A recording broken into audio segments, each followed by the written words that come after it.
Master minds commerce చదవాలనుకునే 10th inter విద్యార్థుల తొలి ఎంపిక. అమ్మ నమస్తే. నమస్తే అమ్మా. అమ్మ, నిర్వాస్త్ర స్నానం స్త్రీలు కానీ పురుషులు కానీ అసలు చెయ్యొచ్చా? ఏ ఏ సమయాల్లో చేయాలి? చేయటం వల్ల దోషాలు ఉంటాయా? ఇలాంటి ప్రశ్నలు కొన్ని మన వీడియోలో కనిపించినాయమ్మా. సరే, మీ ముందు పెడదామని చెప్పి మిమ్మల్ని అడుగుతూ ఉన్నాను. నగ్నంగా స్నానం చేయడం అంతే కదా చెప్పేది. అంతేగమ్మా, అంతేగా. ఒంటి మీద నూలు పోగు లేకుండా స్నానం చేయకూడదని మనకి చెప్తున్నారు పెద్దలు. ఈ స్నానాలన్నీ పూర్వకాలం నదుల్లోనూ చెరువుల్లోనూ కాలవల్లోనూ లేదంటే బావుల దగ్గర ఉంటూ ఉండేవి. అలా గనక అయినట్టయితే ఎవరికన్నా కనపడడం బాగుండదు కదా. అవును. మన దృష్టితో గనక చెప్తే అంతవరకే, అంత లౌకికమైనటువంటి దృష్టి. అంటే సామాన్యంగా స్నానాలన్నీ అక్కడ ఉండేవి, అంతే అక్కడే కదా. ఉండేవి. అది మనకట్లా అలా ఉన్నప్పుడు లౌకికమైన దృష్టితో చెప్పాను ఇది. అమ్మా. అసలు విషయం ఏమిటంటే నదుల్లో వాటిల్లో నగ్నంగా స్నానం చేయకూడదు, ఎట్టి పరిస్థితుల్లో చేయకూడదు. ఎందుకంటే నదికి అధిదేవత నీళ్లు కదా, నీటికి అధిదేవత వరుణుడు. వరుణుడికి మన మర్మావయవాలు సోకకూడదు. తర్వాత ఇంకొకటి ఏమిటంటే నదుల్లో చెరువుల్లో అట్లాంటి చోట స్నానాలు చేసేటప్పుడు నేను తెలుగులో చెప్తానమ్మా, సంస్కృతంలో చెప్తే మళ్ళీ అనువాదం ఎలాగో చెయ్యాలి గనక. ఉమ్మి వెయ్యడం, 1 చెయ్యడం, 2 చేయడం చేయకూడదు. ఎట్టి పరిస్థితుల్లో ఇవన్నీ అవతల చేసుకుని వచ్చి స్నానం చేయాలి, చేయకూడదు. మనకి లెక్క ఏమిటంటే ఈనాటి వాళ్ళ దృష్టిలో ఒకవేళ మనం ఉమ్మి వేస్తే లోపల ఉన్న బ్యాక్టీరియా అంతా నదిలో పడి అది చాలా ఎక్కువ పెరిగే అవకాశం కూడా ఉంది. అలాగే ఇది చేస్తే పాడవుతుంది, ఇది చేసినా పాడవుతాయి. నది నీటిని కలుషితం చేయకూడదని ఈనాటి మాటల్లో మనకి చెప్పారు. కానీ ఇవన్నీ అటు ఉంచితే పూర్వం ఏం చెప్పారు? విషయం ఇదే, కానీ చెప్పింది ఏమిటంటే నదికి అధిదేవత జలానికి అధిదేవత వరుణుడు గనక వరుణుడికి వీటి స్పర్శ తగలకూడదు. మనం ఎంత జాగ్రత్తగానో ఇది నోరు మూసుకున్నాం. కానీ మరి మిగిలిన 2 అవయవాలు మనంతటా మనం మూసుకునే అవకాశం చాలా తక్కువ. అందువల్ల తప్పనిసరిగా వస్త్రాన్ని ధరించి, ఆ వస్త్రం కూడా ఊరికి ఇట్లా మనకి సినిమాల్లో చూపించినట్టు ఇక్కడ ఇలా కట్టినట్టు ఒక టవల్ పైన చుట్టుకున్నట్టు కాదు. మర్మావయవాలు చక్కగా క్లోజ్ అయ్యేట్టు ఉండాలి. అర్థమైందమ్మా? ఇప్పుడు పూజ చేసేటప్పుడు కూడా కాశీబోసి కట్టుకోండి, కచ్చబోసి కట్టుకోండి అని ఎందుకు చెప్తారు? ఎందుకు చెప్తారంటే ఇట్లా గోచి లోపలికి ఇలా తీసినట్టే చీర కట్టేటప్పుడు ఆ లోపల ఇవేవి వాటి నుంచి వచ్చే వాయువులు మన ప్రమేయం లేకుండా కూడా వస్తాయి. అవును. ఒక్కొక్కసారి శబ్దంతో వస్తాయి, శబ్దం లేకుండా కూడా దాని నుంచి కొంత వస్తూనే ఉంటాయి. అటువంటివన్నీ ఏమి వచ్చి వాతావరణం పాడవకుండా అలా కట్టుకోమన్నారు. మగవాళ్ళైనా కచ్చబోసి కట్టుకోవాలి, ఆడవాళ్ళైనా కట్టుకోవాలి. అది ఆ విధంగా అలా కట్టుకునేది. స్నానం చేసేప్పుడు కూడా వరుణుడి పట్ల మనకున్నటువంటి మర్యాదను చూపించుకోవడానికి అలా కట్టుకోవాలి. ఇప్పుడు కృష్ణుడు గోపికా వస్త్రాపహరణం చేశాడన్నారు. అవునమ్మా. గోపికా వస్త్రాపహరణం ఎందుకు చేశాడు? వాళ్ళు యమునా నదిలో స్నానం చేస్తూ ఈ కట్టుకెళ్ళినటువంటి బట్టలు తడిసిపోతాయని ఒడ్డున పెట్టి నగ్నంగా స్నానం చేస్తున్నారు. ఓహో. నగ్నంగా నదిలో స్నానం చేయకూడదు కదా. అందులోనూ వ్రత నియమాలు ఉన్న వాళ్ళు అస్సలు చేయకూడదు. ఓకే. వాడు చిన్నపిల్లాడు ఉన్నాడు, గబగబా దూకాడు చేశాడు, పర్వాలా. కానీ వాడు కూడా ఏదన్నా పూజ చేసుకుంటే వాడికో చెడ్డి వేయాలి, మనం గోచి అన్నా పెట్టాలి, లేకుండా చేయకూడదు కదా. కనుక వారు వస్త్రాల మీద మోజుతో వస్త్రాలు తడిసి పాడైపోతాయని చెప్పి నగ్నంగా చేస్తున్నారు. మీ వస్త్రాల మీద మీకు ఇంత పిచ్చా అని వస్త్రం అంటే అక్కడ సంకేతం ఏమిటంటే, ఒకటి మనం పైన కట్టుకున్న వస్త్రం, తర్వాత మన శరీరం కూడా వస్త్రం అనే కదా చెప్తారు. వాసాంసి జీర్ణాని యథావిహాయ అని. నీ ఒంటి మీద అంత మమకారమా మీకు? దాన్ని వదిలేయండి. మీరింత పూజ చేసింది దేనికంటే నన్ను ప్రాణేశ్వరుడుగా కావాలని కోరుకున్నారుగా. ప్రాణానికి అధిపతి భౌతికమైనటువంటి భర్త కాదు. 10 ఏళ్ల కుర్రాడు భౌతికంగా భర్త ఏమిటమ్మా? అంతే కదా.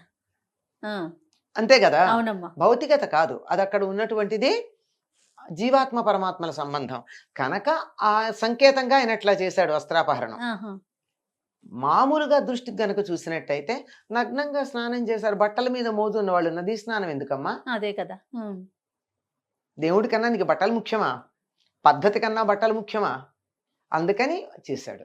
అట్లా ఎక్కడైనా సరే నదీ స్నానాలు చేసేటప్పుడు, పుణ్యస్నానాలు చేసేటప్పుడు, పుష్కర స్నానాలు చేసేటప్పుడు చెరువుల్లోనూ బావుల దగ్గర లౌకికంగా చూస్తే నగ్నంగా ఇతరులకు కనపడితే అసహ్యంగా అమ్మ ఉంటుంది. సముద్ర స్నానమైనా కూడా. సముద్ర స్నానమైనా అంతే. రైట్. ఇంకా గట్టిగా చెప్పాలంటే మనం ఇళ్లలో చేసేటప్పుడు కూడా వీలైనంత వరకు వస్త్రంతోనే చేయాలని చెప్తారు. అంటే మొత్తం అంతా కట్టుకున్న బట్టలన్నీ కట్టుకుని కాదండి, లో వస్త్రాలైనా లో వస్త్రాలైనా ఉంచుకోవాలి. కనీసం పూర్వకాలం అందరికీ కూడా ఇళ్లల్లో మగవాళ్ళకైతే ఓ తుండుగుడ్డ, ఆ తుండుగుడ్డ కూడా పైన కట్టుకునేవాళ్ళు కదమ్మా, ఉన్న కాస్తలో గోచి పెట్టుకుని కట్టుకునేవాళ్ళు. స్నానం చేసేటప్పుడు కూడా ప్రధానం, అదే ప్రధానం. ఆడవాళ్ళైనా చిన్న చీరలో ముక్క, పాత చీర ముక్కన్నా పెట్టుకునేవాళ్ళు స్నానానికి. ఈ ఆచారం మీకు తెలుసమ్మా? తెలుసమ్మా. మా నాన్నగారు అలాగే చేసేవారు, మా అమ్మగారు అలాగే చేసేవారు. పిల్లల విషయంలో వాళ్ళు పట్టించాల, పిల్లలు కదా అని వదిలేశారు. తర్వాత మాకు ఈ గ్రంథాలు చదివిన తర్వాత అర్థమైంది, కానీ లేకపోతే లేదు. ఇప్పటికి కూడా చిన్నపిల్లలకి స్నానం చేసేటప్పుడు చెడ్డీ వేసుకుని చెయ్యండి, చిట్ట చివరిలో నీట్ గా కడుక్కోండి అని చెప్తాం, గానీ ముందరైతే చెడ్డీలతోనే స్నానం చేయడం నేర్పిస్తున్నాం కదా పిల్లలకి. ఆ అమ్మ అయినా గానీ, ఆ అమ్మ నీకు స్నానం చేయిస్తున్నా, నువ్వు అలా నగ్నంగా ఉండకూడదు, చెడ్డీ వేసుకోమని చెప్తున్నామా లేదా? అయ్యాక క్లీన్ చేసుకోవడం, ఆ తర్వాత చెడ్డీ తీసి క్లీన్ చేయడం నేర్పిస్తున్నాం. కనుక ఇది పద్ధతి అమ్మా. నీటి పట్ల మనకు ఉండేటటువంటి గౌరవంతో ఇది ఇక్కడ అలవాటైతే రేపు చెరువుల్లో, నదుల్లో, బావుల దగ్గర కూడా అలాగే స్నానం చేస్తారు.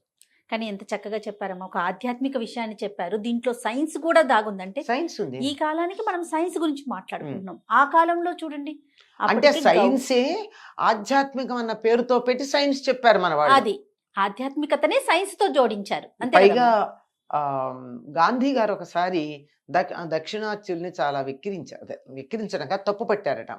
వీళ్ళందరూ బావుల దగ్గర చిన్న తుండు కూడా పట్టుకుని స్నానం చేస్తారు, గదుల లోపల చేయాలి కదా అని. అక్కడ పద్ధతి అది అనుకుంటా. చలి దేశాలు, వాతావరణాల్లో తేడా పరిస్థితులను బట్టి ఉంటాయి కదా.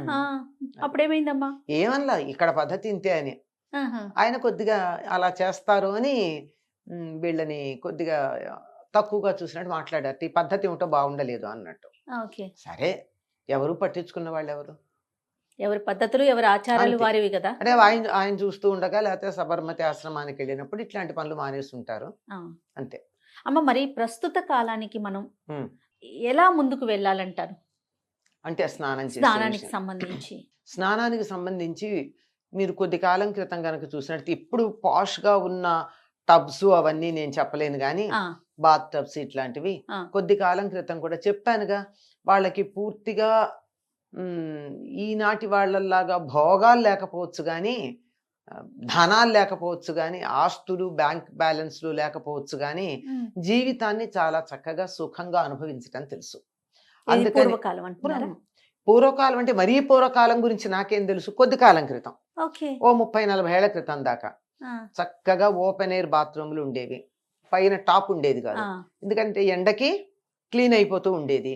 చక్కగా కూర్చోవడానికి ఒక పీట ఉండేది, ఎత్తు పీట ఒకటి, చిన్న పీట ఒకటి. బాగా కూర్చోలేనటువంటి వాళ్ళు, కింద కూర్చోలేని వాళ్ళు ఎత్తుపీట మీద, లేకపోతే దిమ్మలు కూడా కట్టేసి ఉండేవి స్నానాలు పర్మనెంట్ గా. ఈ ఒక దిమ్మ మీద నీళ్ల బిందె పెట్టుకుని మరో దిమ్మ మీద కూర్చుని హాయిగా స్నానం చేసేవారు.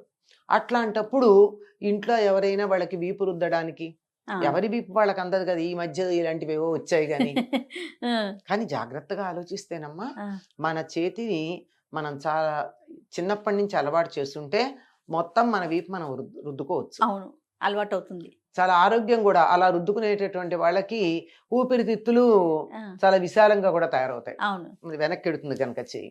అలా ఉండేటప్పుడు తప్పనిసరిగా అతి మధ్య తరగతి కుటుంబంలో స్త్రీలకు కూడా ఒళ్ళు రుద్దడానికి పని మనుషులు ఉండేవాళ్ళు. మరి అట్లాంటప్పుడు నగ్నంగా ఎలా స్నానం చేస్తారమ్మా? అంతా అయిపోయిన తర్వాత చివరిలో వెళ్ళి మేము శుభ్రం చేసుకుంటామని కిందకి దిగి కూర్చుని క్లీన్ గా చేసుకునేవారు చివరి భాగాలు. అంచేత అట్లా ఉండేది. కాలానుగుణంగా వచ్చేటటువంటి మార్పుల్ని బట్టి చెరువులు ఎక్కడున్నాయి, నదులు ఎక్కడున్నాయి, స్నానాలు బావులు బయట ఎక్కడ ఎక్కడున్నాయి, ఉన్నాయి? బావులు ఎక్కడున్నాయి, అవును. దానికి అనుగుణంగా మనం కొంచెం మర్యాదగా చూసుకుంటే పద్ధతి బాగుంటుంది. నమస్తే అమ్మా. నమస్తే తల్లి. సుమన్ టీవీలో మీ పర్సనల్ అండ్ బిజినెస్ ప్రమోషన్స్ కోసం కింది నెంబర్కి కాంటాక్ట్ చేయండి.